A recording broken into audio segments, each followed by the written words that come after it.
Hey guys, and welcome to my final roundup of quick reviews for the Sundance 2021 films that I saw. I have two previous ones up. This one's real quick, the final few movies that I watched and my thoughts on them. But before we dive into them, I sure hope you'll think about hitting that subscribe button, maybe the notification bell so that you don't miss out on more videos like this one. And why don't you go ahead and drop me a like right now just because. All right, in this video roundup, whatever you want to call it, we're going to discuss these Sundance 2021 movies. We are going to talk about Mayday. We're going to talk about this word I don't even want to say. We're all going to the World's Fair.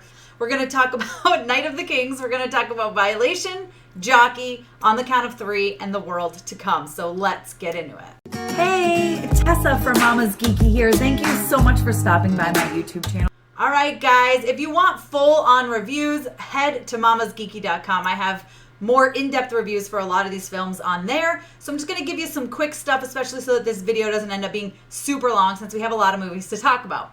First up is Mayday. Now, I wasn't a giant fan of this movie, and I really wanted to be because on paper it looked like it was going to be really good. The concept sounded good, and I just wasn't a fan. Now, it was beautiful to look at. It was very pretty. I loved the war aspect of it. I'm big on war, but I don't know. It's just, it kind of felt like a Lost Boys, but it was Lost Girls instead, Peter Pan, Neverland type film. And I feel like they didn't give enough explanation of what was actually going on, that it got a little frustrating and a little confusing, honestly, as you're watching it. Now, it starts off with this girl who's unhappy with her life, and there's a storm and an electrical outage, and she ends up on this island type place. She ends up in another world, basically, and there's some other girls there, and they just, I don't know, they start acting like sirens, and I don't love it. They're just literally luring men to their deaths, and I'm not a fan of it for kind of no reason. I mean, they literally say something along the lines of like, oh, pretend you're a damsel in distress. They love that. And it didn't sit well with me as a woman. It annoyed me. And I just became very annoyed with it at that point. And I think that has a lot to do with why I didn't love the movie itself as well. Like I said, I loved the war aspect of it, and it was all right. It just fell flat for me, and I just was not a giant fan of it, unfortunately. Next up is we're all going to the World's Fair. That's the last time you're going to hear me say that word. I'm not going to say it again. This movie is very terrifying. It's about creepypasta, which is also very terrifying, and I don't like that I'm looking at a camera right now and saying those words. There's basically one girl who carries almost this entire movie on her back, and she's absolutely incredible. She's terrifying. She gives creepy performances, and I don't want to say any more of it except that it's one of those things where you say things and then things happen, and she has someone reach out to her and say they start seeing things in her videos, and I'm going to stop talking about it now because I'm freaking out and I don't like it, and we're moving on. But it was amazing. I absolutely loved the movie because it was terrifying, and I jumped out of my skin, and I was hiding under a blanket literally while I watched it. So you should watch that one, and I'm not saying the name of it ever again, especially while looking into a camera. Next up is Night of the Kings. This one is really good. I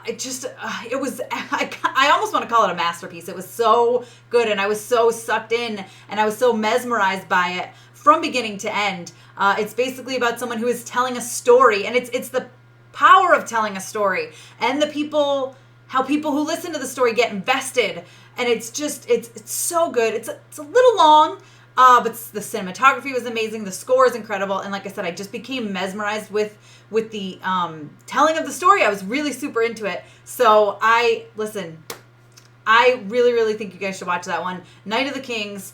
It's really good. It's just, I'm trying to think. I don't want to ruin stuff because I feel like if I tell you everything I love about it, I'm going to give spoilers. So I'm not going to do that. But just definitely check it out. Next up is one that is one of my favorite movies of Sundance, but it's also extremely difficult to watch because of the subject matter. It's called Violation, and it is about this woman and her husband. They're kind of unhappily married, and she decides to kind of reunite with her sister and have a little getaway between her and her husband, and her sister and her sister's husband. And they go to a cabin for like a weekend camping, and something horrible happens. Something absolutely horrible happens. She actually gets sexually abused by her sister's husband, which is a very hard scene to watch. It's very graphic. I mean, they don't actually show parts, but the close-up on her face and the words and the sounds, like I felt like I was in that moment, and it creeped me out. It was very uncomfortable to watch. And then the rest of the movie is very much about the trauma and her brain, just how it's going to react to this trauma and how she's going to react to this trauma. And it gets pretty bloody and it gets pretty graphic. And there are some body parts in those parts. So just be warned. But it's really, really hard to watch because of the subject matter, but it's really a really great watch. And I think it brings a lot to light. And about immediately victim shaming. Immediately people aren't believing her and saying that she must have done something wrong in order to encourage this behavior, which unfortunately is stuff that happens in the world. So Violation, definitely check that one out. Next is Jockey. Now this one I was not expecting to love, but I actually had skipped it, and then people kept telling me to watch it. And then it won an award, so I said, all right, I'll watch it. And I'm so thankful that I did. Wow, the acting is great. The pacing is great. I was on track the whole time. I don't love horse movies, so I really didn't think I was going to enjoy it that much. But I mean, I give it a 4 out of 5, which is way more than I would have ever expected. It tells the story of this jockey and just his life and his injuries and going through being a jockey, like being on circuit, and how he doesn't make any money. And then he meets someone and they form a relationship. And I don't want to say too much because I'm afraid I will give spoilers, but it's actually a really moving movie. I was touched and I was super surprised at how much I loved it. Plus the cinematography. I mean, horses, even if I don't love horse movies, horses are gorgeous. And there's so many moments of this movie that I could just freeze and snapshot and hang it up on the wall. It's a gorgeous movie. I really, really enjoyed Jockey, and I think you guys should check it out. It has already been picked up for distribution. Next up is On the Count of 3. You guys, I was surprised by this one. This is one that was on my list, and then I missed it for some reason. I don't even remember why.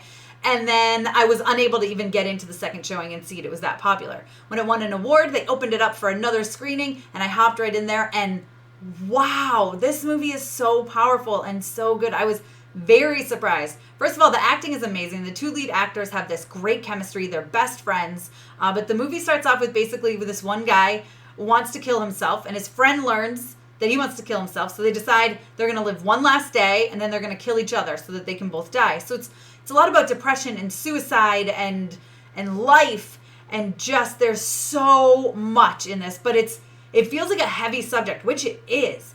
But it's also kind of hilarious. Like, there's a lot of laugh out loud moments, which make this movie fun, which is uncomfortable and weird that this movie with this subject matter is fun, but it is. And I highly recommend it.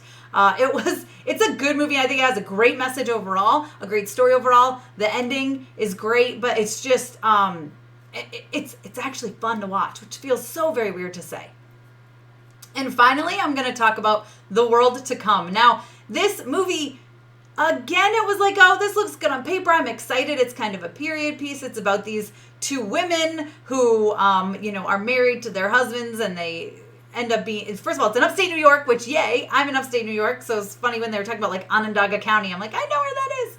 It's got Casey Affleck, who, I mean, I feel like he's a decent actor. I sometimes call him a mediocre actor, but he's good in stuff. He was very mediocre in this, but I think that was the point. The point was to shine on the women, and they end up having an affair together and falling in love. And it's a diary. Entries are being read, basically, is how the story's going. You do see some of the acting. It's not just all voiceovers, but it's very interesting. And I liked that aspect, and I thought, okay, this is going to be good. But the problem with it is that it takes so long to get anywhere and to get started. I feel like the first half of the movie was just like, all right. Like, it was so very boring.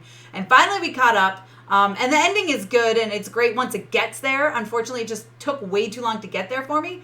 I mean, I give it a 3 out of 5 because it does eventually get there, and then it gets really good. The second half of the movie is really good. The score is great. The acting is great, but I just was like, hurry up and get there, So that's my feelings on The World to Come. But I do recommend checking it out. Just be prepared that it's a slow burn, and you're gonna have to power through the first half to get to the really good stuff. All right, guys, well, I hope you enjoyed my coverage of Sundance Film Festival 2021. I had a lot of fun covering it for you guys. There's so many movies. I think I watched 30 movies or 29 movies. It's crazy. It's so many things. But you guys let me know which one out of these that you're interested down below in the comments. Of course, I would love it if you would subscribe and hit the notification bell. And be sure to thumbs up and all that fun stuff. You can follow me over on Instagram and Twitter. I'm at Mama's Geeky over there. MAMASGEKY. Thanks, guys.